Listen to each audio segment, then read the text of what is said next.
माझ्या महाराष्ट्रवासियांनो, मी काही दिवसापूर्वी अर्थसंकल्प सादर केलेला आहे. तो तुम्ही सर्वांनी पाहिला असेलच. राज्याच्या अशा प्रकारच्या ऐतिहासिक अर्थसंकल्प सादर करण्याचं भाग्य मला लाभले याचा मला सार्थ अभिमान आहे. या अर्थसंकल्पात माझी लाडकी बहीण या योजनेची घोषणा करण्यात आली आहे. या योजनेच्या माध्यमातून राज्यातील 21 ते 60 वयोगटातील प्रत्येक पात्र महिलेच्या बँक खात्यात दरमहा 1,500 रुपये जमा केले जाणार आहेत. या योजनेवर राज्य सरकार प्रतिवर्षी 46,000 कोटी रुपये खर्च करणार आहे. आजवर आपण पाहत आलोय की प्रत्येक कुटुंबातील आई स्वतःवरील खर्च शक्य तितकी काटकसर करते, पण आपल्या मुलाबाळांना काही एक कमी पडणार नाही याची काळजी ती घेते. परंतु काही वेळा परिस्थितीची अशी निर्माण होते की आर्थिक अडचणीमुळे घरातील मुलांच्याकडं जास्त लक्ष दिलं जातं आणि नेमकं मुलींकडेच दुर्लक्ष होतं. मात्र आता मला आशा आहे की माझी लाडकी बहीण या योजनेच्या माध्यमातून मिळणाऱ्या अर्थसहाय्याच्यामुळे राज्यातील माता भगिनींची ही विवंचना निश्चित दूर होईल. त्या आर्थिकदृष्ट्या अधिक सशक्त आणि स्वावलंबी होऊ शकतील. माझी मनस्वी इच्छा आहे की राज्यातील प्रत्येक महिला आर्थिक सामाजिकदृष्ट्या सक्षम व्हावी, स्वतःच्या पायावरती उभी राहावी. कुठल्याही महिलेला असं वाटू नये की आपण दैनंदिन गरजांच्यासाठी वडील, भाऊ किंवा नवऱ्यावर अवलंबून आहोत. त्यामुळंच ज्यावेळी माझी लाडकी बहीण योजनेचा विचार करतो तेव्हा मला ही योजना म्हणजे महिलांच्या सक्षमीकरणाच्या दृष्टीनं टाकण्यात आलेलं अत्यंत क्रांतिकारी पाऊल वाटतं. आमच्या सरकारने आपल्या अनुभवाच्या जोरावर हे अशक्य वाटणारं काम शक्य करून दाखवलेलं आहे. एवढेच नाही तर राज्यातील माता भगिनींनी पुरुषांच्या तुलनेत कुठेही मागं राहणार नाहीत हे सुनिश्चित करण्यासाठी इतर अनेक पावलं उचलण्यात आलेली आहेत. अर्थसंकल्पात राज्यात 25,000 नवीन उद्योगांच्या उभारणीसाठी देखील आर्थिक तरतूद करण्यात आलेली आहे. आणि विशेष म्हणजे त्यापैकी 30% युनिटमध्ये महिला उद्योजकांना सहाय्य केलं जाणार आहे. महिलांना पिंक ई रिक्षा चालवण्यास सक्षम बनवलं जाणार आहे. शिवाय शाळा कॉलेजमध्ये शिकणाऱ्या मुलींना देखील मोफत शिक्षण दिलं जाणार आहे. आणखी एक महत्त्वाची योजना म्हणजे युवा कार्य प्रशिक्षण योजना. आणि या योजनेच्या माध्यमातून आपल्या राज्यातील तरुण तरुणींना औद्योगिक प्रशिक्षण आणि सोबतच 10,000 रुपयेपर्यंतचा स्टायपेंड दिला जाईल. महिला, तरुण, तरुणींच्या सक्षमीकरणाच्या बरोबरीनं राज्याच्या आध्यात्मिक सांस्कृतिक परंपरा जपण्याचा आणि पुढे नेण्याचा शासनाचा प्रयत्न आहे.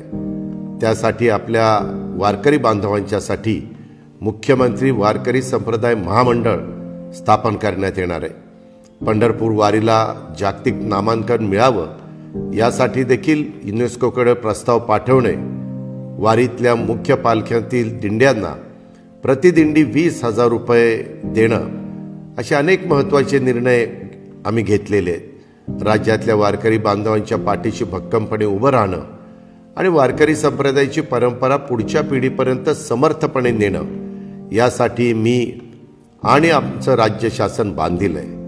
तुम्ही पाहिलं असेलच की अनेक नकारात्मक निगेटिव्ह लोक या अर्थसंकल्पावर अकारण टीका करत आहेत. त्यांच्याकडून अर्थसंकल्प वाईट असल्याचं सांगितलं जात आहे. काहींकडून तर या बजेटला लबाडाच्या घरचं अवतान आणि अजूनही बरीच नावं ठेवून हिणवलं जात आहे. मला फक्त इतकंच सांगायचं आहे की या लोकांच्यामध्ये आणि तुमच्या अजितदादामध्ये हाच फरक आहे की ते राजकारण करणार आहेत आणि तुमचा दादा काम करणार आहे. अजून एक गोष्ट मला तुम्हाला सांगायची आहे ती म्हणजे राजकारणात आल्यापासून मी कोणताही पक्ष बदललेला नाही, पार्टी बदललेली नाही. अगदी पहिल्या दिवसापासून राज्याची जनता हाच माझा पक्ष राहिलेला आहे. मी पूर्वी जनतेचाच होतो, आजही जनतेचाच आहे. मी जे काही करतो त्यामध्ये जनतेच्या हिताचाच विचार करतो. राज्यातील जनतेच्या विकासाच्या चाकाला अधिक गती कशी देता येईल याचाच विचार माझ्या डोक्यात कायम सुरू असतो. राज्यातील जनतेच्या सर्वांगीण विकासाचं उद्दिष्ट समोर ठेवून त्याच विचारातून हा अर्थसंकल्प बनवण्यात आलेला आहे. त्यामुळे जे लोक बजेटच्या नावाने नाकं मुरडत आहेत त्यांचे चेहरे आजच नीट बघून घ्या आणि नेहमीसाठी लक्षात ठेवा, ही तीच लोक आहेत ज्यांना विकासाची गंगा तुमच्या घरादारापर्यंत येऊ द्यायची नाही. हीच ती लोक आहेत ज्यांना सरकारी योजनांच्या लाभापासून तुम्हाला दूर ठेवायचं आहे. मी अर्थसंकल्पात राज्यातील गोरगरीब कुटुंबांना वर्षभरात 3 गॅस सिलेंडर मोफत देण्याची घोषणा केली आहे. त्या बदल्यात मला शिव्या शाप मिळत आहेत. माझा दोष फक्त इतकाच की मी शेतकऱ्यांची दुःख आणि वेदना समजून घेतल्या आणि सरकारी योजनांच्या माध्यमातून त्यांच्या दुःखावर फुंकर घालण्याचा प्रयत्न केला. अर्थसंकल्पात आम्ही 44 लाख शेतकऱ्यांचं वीज बिल माफ केलंय. हे सहन होत नाही म्हणून विरोधकांनी मला शिव्या द्यायचं ठरवलेलं दिसतंय. आम्ही कांदा उत्पादक शेतकऱ्यांना गेल्या वर्षी 350 रुपये प्रति क्विंटल अनुदान दिलं, तर त्यांचा विरोध का? यावरूनच कोण महाराष्ट्रातील शेतकऱ्यांचा विचार करतंय आणि कोण शेतकरी विरोधी आहे हे आपल्या लक्षात आलं असेलच. काही जण अर्थसंकल्पात शेतकऱ्यांच्यासाठी पुरेशा रकमेची तरतूद नसल्याची तक्रार करतायत. मी जेव्हा अर्थसंकल्प सादर करत होतो त्यावेळेस बहुतेक ही लोक झोपलेले असावेत. आम्ही दूध उत्पादकांच्यासाठी प्रति लिटर 5 रुपये अनुदान जाहीर केलं आणि या लोकांना त्यांची खबरबात देखील नाही. आम्ही कापूस आणि सोयाबीन उत्पादक शेतकऱ्यांच्यासाठी हेक्टरी 5,000 रुपये बोनस जाहीर केला. धान उत्पादक शेतकऱ्यांच्यासाठी हेक्टरी 20,000 रुपयाचा बोनस त्या ठिकाणी दिला जातोय. इतकं सगळं करून देखील हे लोक आम्ही काहीच केलं नसल्याची बोंबा मारतायत. त्यात तथ्य नाही.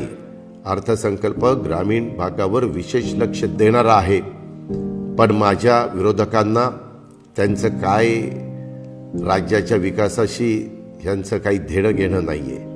त्यांना फक्त राजकारण करायचं आहे. गावगाड्यातील रस्त्यांच्या बांधकामासाठी दुरुस्तीसाठी आम्ही 7,600 कोटी रुपयांचा निधी दिला, पण त्यांच्या पोटात दुखायला लागले. गावखेड्यातला माणूस लवकर शहरातनं पोचून तिथलं काम आटपून रात्री जेवणासाठी घरी परत यावा याची व्यवस्था आम्ही करतोय आणि विरोधकांच्या पोटात गळा यायला लागल्यात. येणाऱ्या विधानसभा निवडणुकीसाठी आमचा एकच मुद्दा आहे, तो म्हणजे विकास.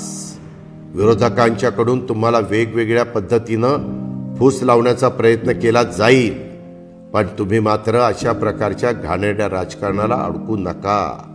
तुम्ही फक्त याकडं लक्ष असू द्या की तुमच्या दारामध्ये विकासाची गंगा कोण घेऊन आलंय, विकासाच्या मुद्द्यावर कोण बोलतंय आणि तुमची कामं कोण करतंय, कुणाचा ट्रॅक रेकॉर्ड आहे काम करण्याचा, काम करून घेण्याचा आणि काम करून दाखवण्याचा. हे लक्षात घ्या. केवळ भाषणबाजी करणाऱ्या नेत्यांपासून जरा जपूनच आणि दूर राहा. जे नेते काम करत आहेत त्यांच्या पाठीशी उभे राहा.